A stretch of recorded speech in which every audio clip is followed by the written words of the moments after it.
Turbo Conquering Mega Eagle. Hello folks, how are you doing? Alright, okay. Please join me on a tale of two old bicycles, two seat posts and a thoroughly seized stem. Our story starts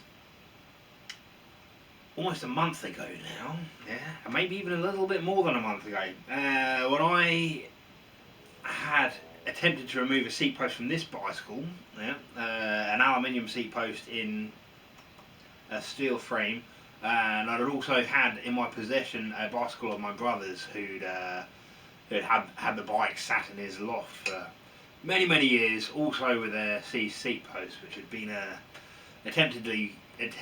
removal of which had been attempted by himself and a couple of other bike mechanics. So I found myself in a position where failure was not an option, and we had to get these badly corroded seat posts out of the frames. And it turned out as well, I found out during the shooting of the video that I also had the stem from this bike stuck in the forks. Right? Okay. So both these bikes, I'd already tried to rotate these seat posts with Stilsons. I actually hadn't on the dually bike. It's called the dually bike. It was sold by the dually bicycle shop in Paisley, Scotland, and my brother took a liking to it because his name is Dooley. It's also my name, funnily enough. Who'd have thought, hey?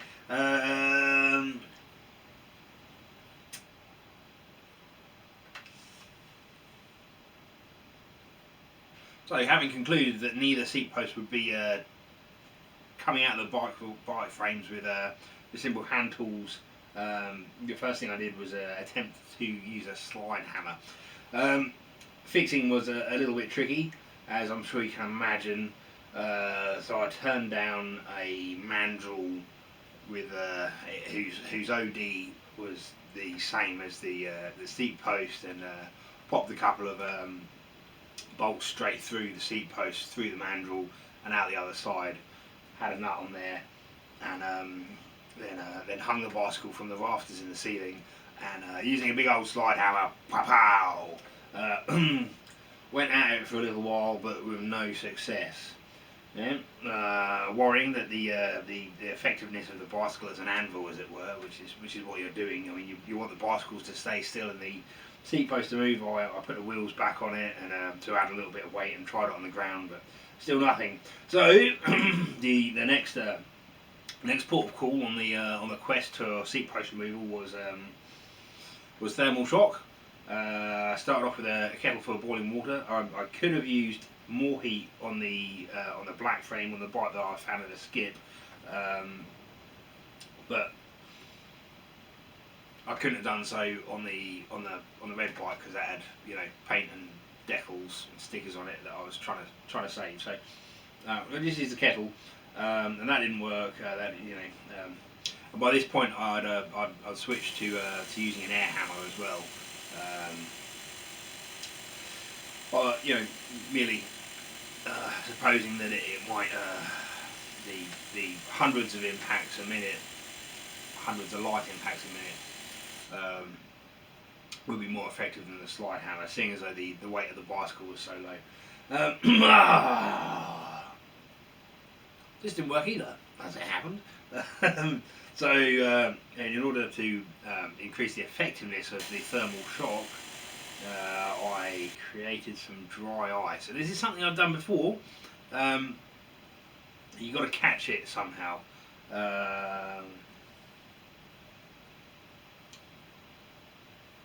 What did take me by surprise was operating the fire extinguisher without a horn on.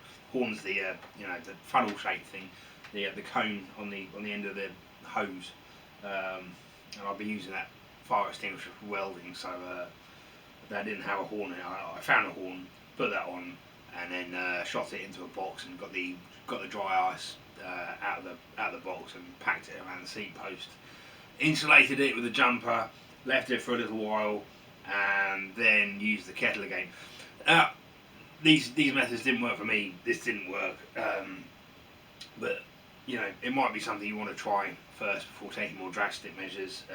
It's a totally reasonable thing that should work if your seat posts aren't as seized as mine. Yeah, and then obviously hit it with the pneumatic hammer again for a little while, and no movement, still no movement. So this is when it got really involved, I suppose would be the right way of putting it. What happened after that was a debacle of homemade cutting tools, and this isn't something I'd recommend anyone do really. I mean, it worked reasonably well, but the effort I went to remove this seat post, it was in this bike which is now green. It wasn't green at the time, but it's green now, isn't it? Anyway, I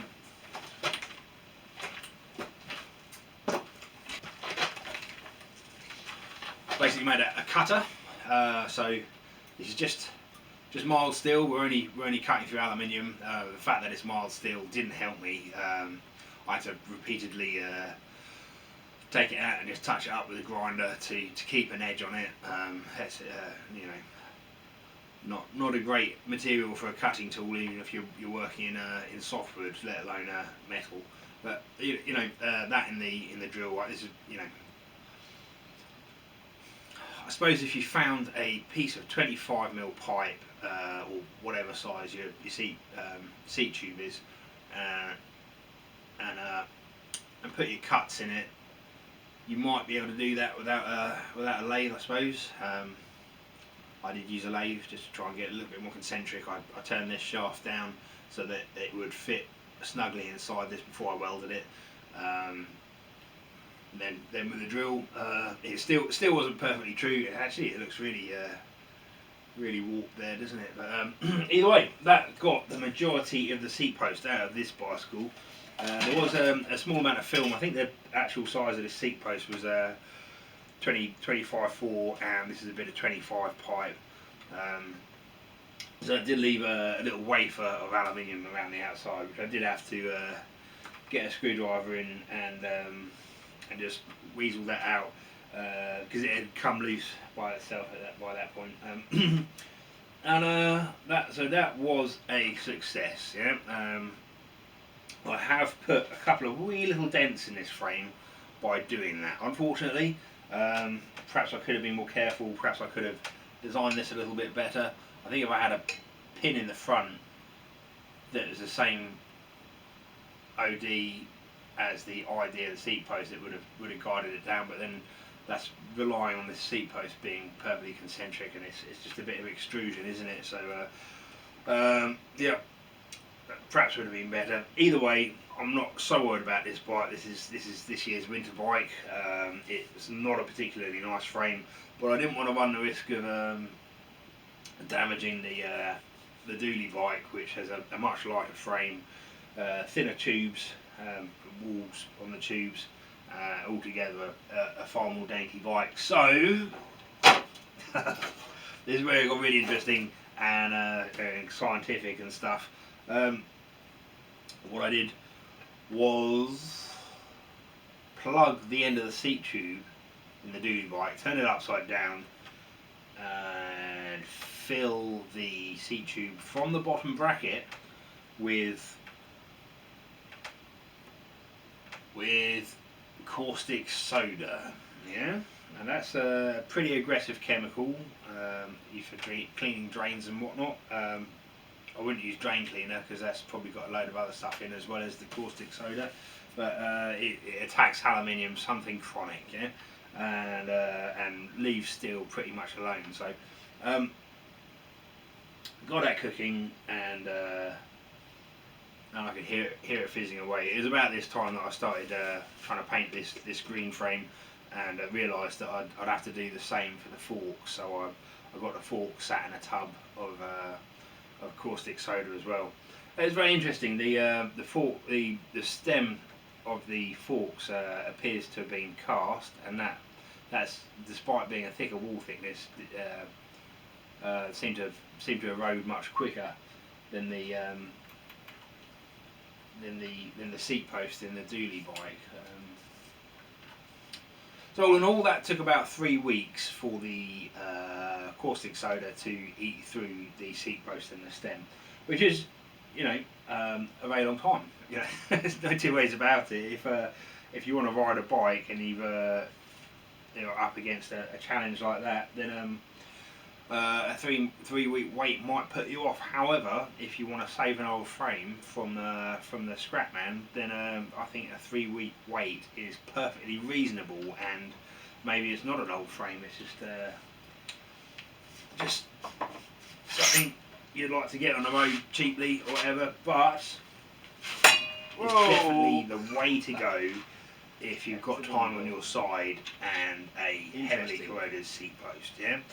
I would definitely try using a slide hammer again before attempting caustic soda, because it would shift all but the most seized of seat posts. It should do anyway, but I think the real problem is these are pretty tight fitting in a bicycle anyway, and as the aluminium corrodes, it expands a little bit and really anchors itself on. I mean that's regardless of the fact that it almost bonds, I think, to the steel with a, you know, it's known as dissimilar corrosion. The steel actually corrodes the aluminium, or it acts like the anode on a boat, I suppose, doesn't it? This sacrifices itself before the steel frame can corrode, but in doing so, it screws everything up, doesn't it? Yeah. Anyway, that's the story of this bike. If you're at all interested, is the one I found in the skip. I think it looks quite dashing now. I was just playing around with these bull bars. I'm not sure if I'll keep them. I prefer drops, I think. I'm not that I've ever tried this style of bar before, but I only want one little break on the front, so yeah, maybe I'll regret these decisions when it's pissing down with rain on my way to work. And have a back brake as well and some drops. I don't know. I've got a friction shifter to go on. I'm just going to run a 8-speed cassette and you know, single chainring at the front. Keep it nice and simple, because winter's harsh on bikes, and I think the simpler the drivetrain is, the easier it's going to be to keep it clean and what. Yeah, I've still got to find some mud guards for this old girl. Skinny mud guards are frightfully expensive. Yeah, if you willing to have 40mm wide mud guards, then you can pick them up pretty cheap. But the second you go to an odd size, they get stupidly expensive. So we might even have a video on making mud guards on bicycles. Wouldn't that be fun? Yeah. Yeah, and that's pretty much it. I hope this helps. And the idea of keeping an old bike out of the scrap heap with you know, my experimentations and suggestions is very appealing to me, which is you know, the whole point of this video, really, I suppose. All right, and for anyone who hates bicycles, we'll be getting back down the hole, digging a tunnel and underground workshop bunker very shortly. All right, okay, take it easy, folks. Cheerio.